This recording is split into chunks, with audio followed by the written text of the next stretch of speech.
जय गुरुदेव। एक दिन श्री राम अपने दरबार में बैठे थे।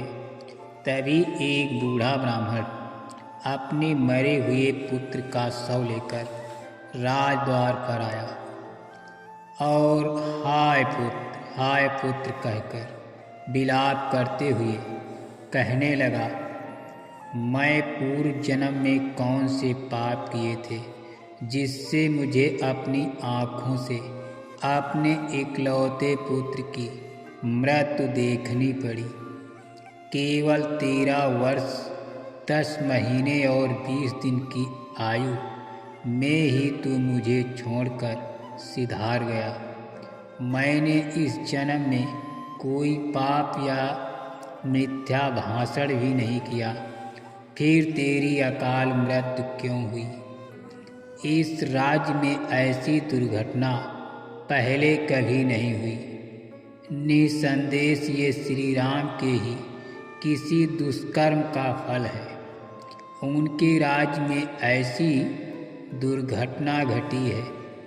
यदि श्री राम ने मुझे जीवित नहीं किया तो हम स्त्री पुरुष यही राजद्वार पर भूखे प्यासे रहकर अपने प्राण त्याग देंगे। श्री राम फिर तुम इस ब्रह्म हत्या का पाप लेकर सुखी रहना। राजा के दोष से जब प्रजा का विधिवत पालन नहीं होता तभी प्रजा को ऐसी विपत्तियों का सामना करना पड़ता है। इससे स्पष्ट है कि राजा से ही कहीं कोई अपराध हुआ है। इस प्रकार की बातें करता हुआ वो विलाप करने लगा। जब श्री रामचंद्र जी इस विषय पर मनन कर रहे थे तभी वशिष्ठ जी 8 ऋषि मुनियों के साथ दरबार में पधारे। उनमें नारद जी भी थे।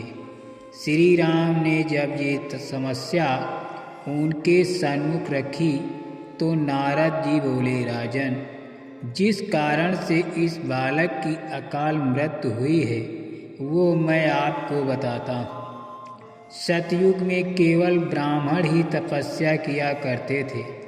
फिर त्रेता के आरंभ में क्षत्रियों को भी तपस्या का अधिकार मिल गया। अन्य वर्णों का तपस्या में रत होना अधर्म है। हे राजन, निश्चय ही आपके राज्य में कोई शूद्र वर्ण का मनुष्य तपस्या कर रहा है। उसी से इस बालक की मृत्यु हुई है। इसलिए आप खोज कराइए कि आपके राज्य में कोई व्यक्ति कर्तव्यों की सीमा का उल्लंघन तो नहीं कर रहा। इस बीच ब्राह्मण के इस बालक को सुरक्षित रखने की व्यवस्था कराइए। नारद जी की बात सुनकर उन्होंने ऐसा ही किया। एक और सेवकों को इस बात का पता लगाने के लिए भेजा कि कोई अवांछित व्यक्ति ऐसा कार्य तो नहीं कर रहा जो उसे नहीं करना चाहिए। दूसरी ओर विप्र पुत्र के शरीर की सुरक्षा का प्रबंध कराया। वे स्वयं भी पुष्पक विमान में बैठकर ऐसे व्यक्ति की खोज में निकल पड़े। पुष्पक उन्हें दक्षिण दिशा में स्थित शैवाल पर्वत पर बने एक सरोवर पर ले गया। वहाँ एक तपस्वी नीचे की ओर मुँह करके उल्टा लटका हुआ भयंकर तपस्या कर रहा था। उसकी ये विकट तपस्या देखकर उन्होंने पूछा, हे तपस्वी, तुम कौन हो, किस वर्ण के हो और ये भयंकर तपस्या क्यों कर रहे हो?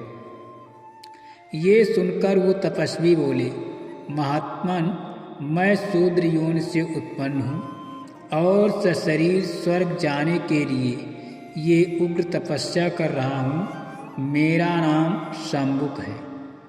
शंबुक की ये बात सुनकर रामचंद्र ने म्यान से तलवार निकालकर उसका सिर काट डाला।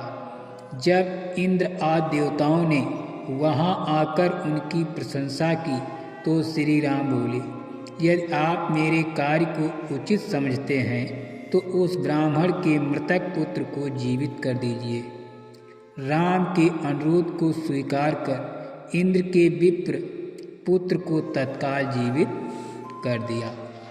जय गुरुदेव।